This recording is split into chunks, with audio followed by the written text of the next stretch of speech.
All right, we're going to move forward with interpretation. This is lesson 3.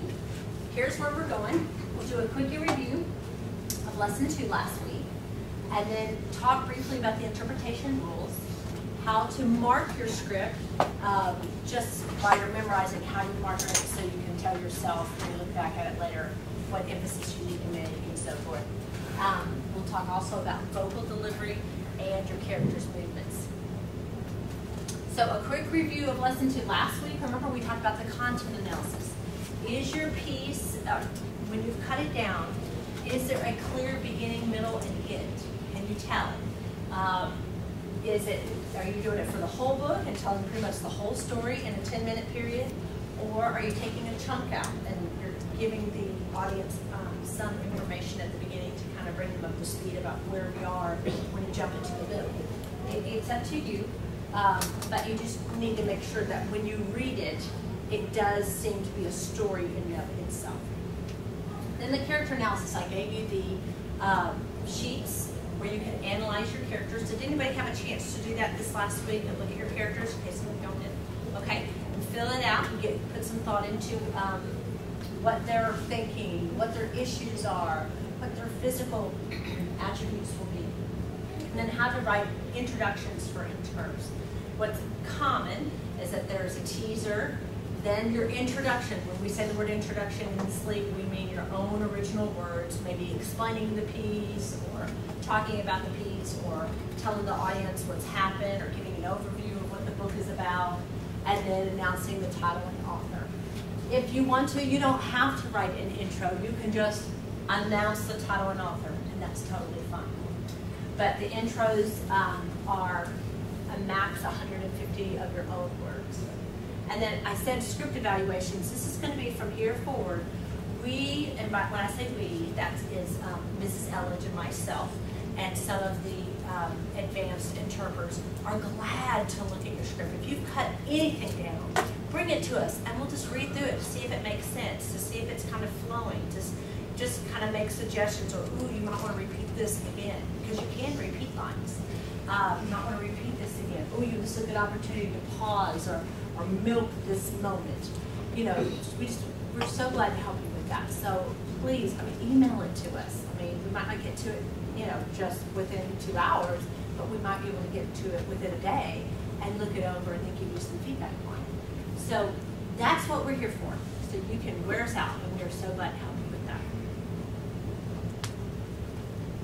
Now, we're moving forward in lesson 3, and we're going to talk more about your pieces that you've cut.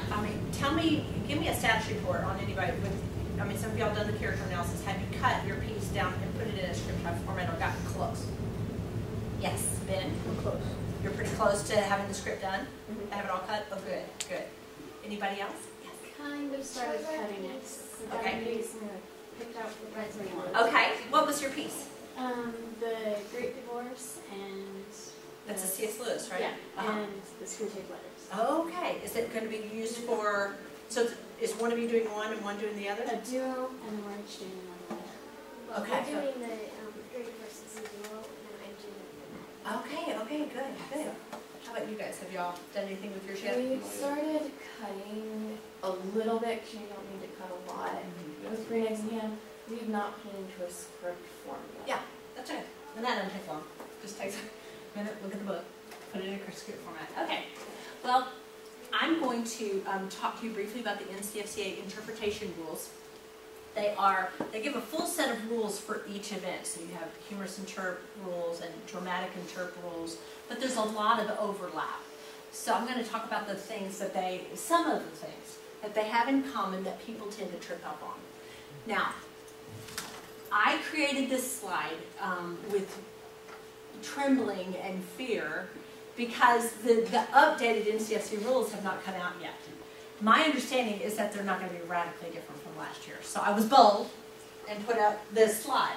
But do know that when they get them updated and released, which shouldn't be long at all, you are accountable for making sure that you've followed all of the rules. Yes? In Impromptu, they said they were already out. That goes on. And they combined the FAQs with the rules. Yes. Wasn't that nice? Yes. Impromptu, apologetics, and extemp. So all the limited prep were done. They're still hashing out the platform and interp. And there really wasn't that much to do, I don't think, on platform. In chart, they had a couple things, and it's mainly TI, thematic. But, yes, and that should come soon. So, but I just want to emphasize some of the things that all of the interps have in common. There's some things I didn't mention because they're incidental, but you're accountable for knowing all of the rules for your piece. Here is what is with everyone, for both platform and interp, you do submit a script at the beginning of every tournament. With interps, along with your script, you're going to also be giving them copies of the title page of your book and the copyright page of your book, so you have to have a book. Get one, okay? And then the pages from the book that you got the script from. And then we'll get into that as we get closer to a real tournament. They won't be asking for scripts at the Frisco practice tournament. We may offer to let you turn them in, and we can kind of give them a quick review just as a courtesy. But technically, that won't start until needs to be a published piece of literature.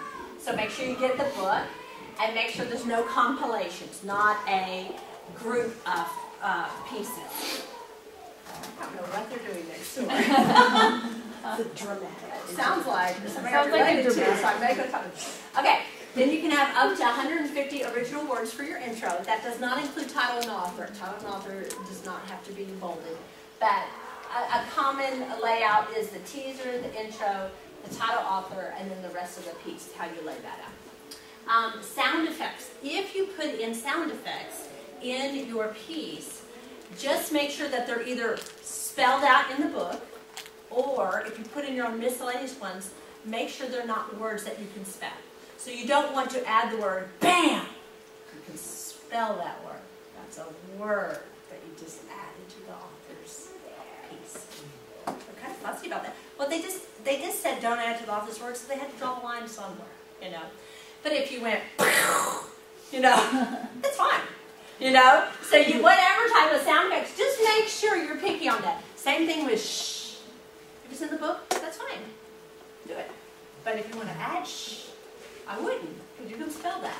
So you might want to go like that. Some type of thing. So you just kind of keep in mind that, the sound effects. Careful not to add or change the author's words. The exception, of course, like I've said before, is pronoun substitutions and verb tenses. And people do this a lot of times, like where there's a lot of narration in their book, and they want the character to be saying those words instead of the narrator saying those words. Well, you can assign, and this I didn't put this on here, but you can assign words to other characters. So you can assign the narration to like the father of the book, and instead of it being, you know, he rode out into the sunset, the father can say, I rode out into the sunset. So you switch the pronouns, and you assign it to another character. And he can also change the verb tenses too. So there is a spell exception there. But you don't want to add anything, and you don't want to change the author's words. So you're really interpreting the author. We're honoring the author, interpreting their piece. No outside literature is quoted. Now, thematic's kind of different because you have 7 pieces of literature. But in just HI, duo, or DI, no outside pieces of literature. So you wouldn't want to, and that would like include songs.